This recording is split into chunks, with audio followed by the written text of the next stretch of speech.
We'll discuss about the Pappus theorem. Pappus theorem is very important theorem, and it helps us to find the surface area and the volume of different shapes generated some basic arcs and basic shapes. Like in engineering, it is very important that if we want to design something, uh, what it look like and any part having a 3D structure is basically generated from some basic shapes. So if we generate such part, what would be its size, what would be its volume, and what would be its weight? And in order to understand the weight, we should know about the density of the material. Similarly, if we want to paint it, we should know how much the surface area is that, and if such quantity of paint cover this much area and the required area is this one, how much cost of paint will be there, how much labor will be there. So in terms of cost analysis, the weight analysis is the most important one. And again, the cost of the material of the part is very important. Like in market, if we go, we buy something, he show you same article of different qualities. So the weight may be different because if something or some part is made of steel, the made of iron or made of aluminium, it looks same, but their weight will be different due to their density different, material different, and also the price is different. So this theorem help us in many ways. In this presentation, we will focus on some basic ideas how the surface area volume can be calculated. The area calculation by using Pappus theorem. Here the concept is that when a simple line, one-dimensional object, when it is rotated, it creates an area. So by using this concept, the area is in two dimension. How we can find the area depending upon the shape. The line may be straight, the line may be curved, or any other thing. So we will start with very simple concept that there is a simple straight line of length L, and this line have some centroid, and then we have a point of rotation maybe called O, over which the line will rotate and generate some area. That the distance between the centroid of the line or object, any other object, if there is not line, straight line, curved line, or multi-lines or some other shape, the centroid is important. So it is assumed as R, and when this line is rotated like this, and it will generate that shape having some surface area or an area. The Pappus theorem stated that the area can be calculated by the angle it is rotated. Here in this case it is 2 pi because this is a 360-degree rotation,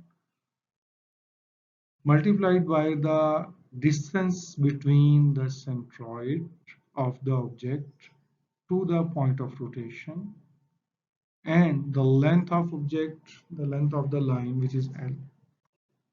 So in this case, the area is 2 pi RL, which is the area, surface area of a cylinder.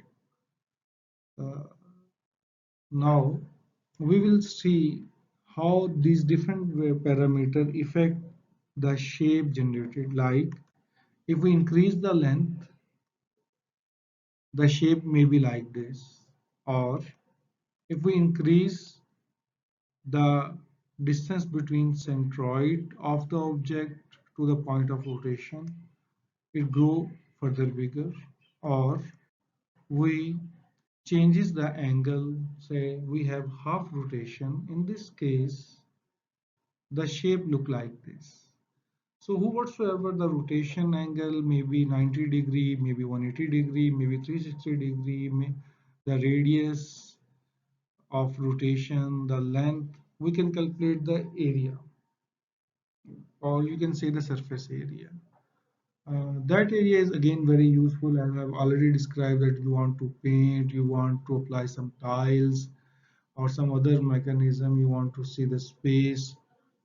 So this area can help us. In order to have some volume calculation, we should have a shape having some area, means there is two-dimensional shape, and that shape when rotate will develop a three-dimensional object that have some volume. The formula is the same. We have the angle, the radius of the rotation path, and the area of the object. So having these three, we can find the volume. Like we have circle, whose radius is small a, its area will be pi a square. And if it is rotated to a point, the distance where is r. Now this is very important. The r is the distance from the point of rotation to the centroid of the object.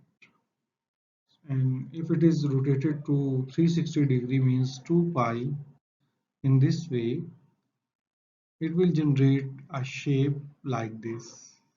Now you can see this is a tube-like structure.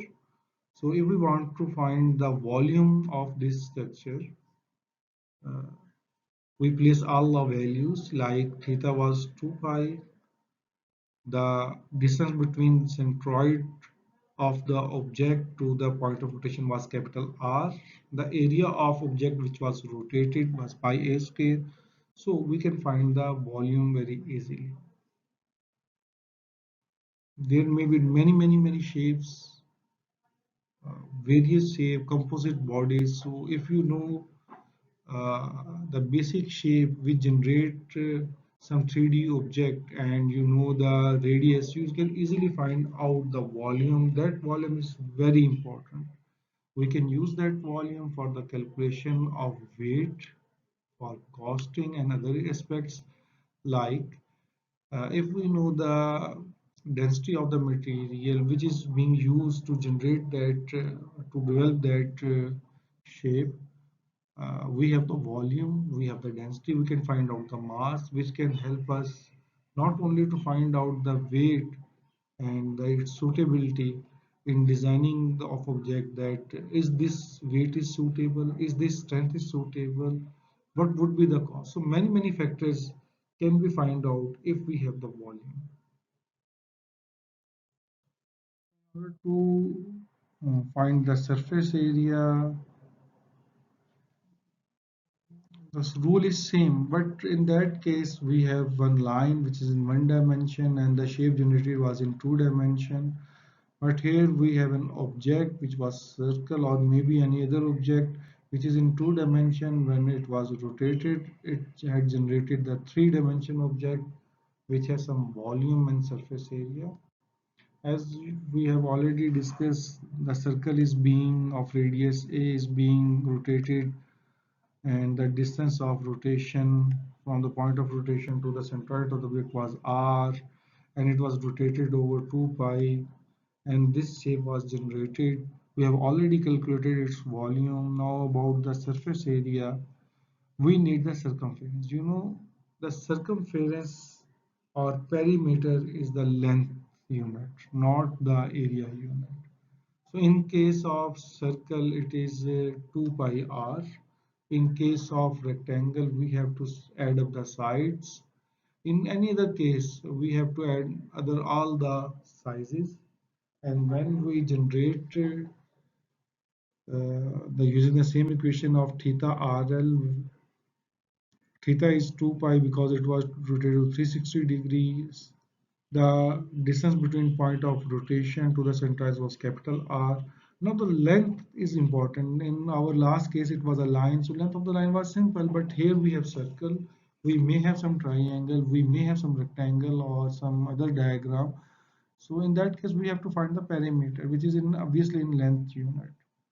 So you can see easily we can find the surface area. This is how we can use the Pappus theorem for the calculation of area, volume, surface area. Then we use the same concept for the calculation of weight, Then we can use the cost analysis, the painting on the surface, many applications we may have. I hope you have cleared the concept of Pappus theorem. Thank you very much.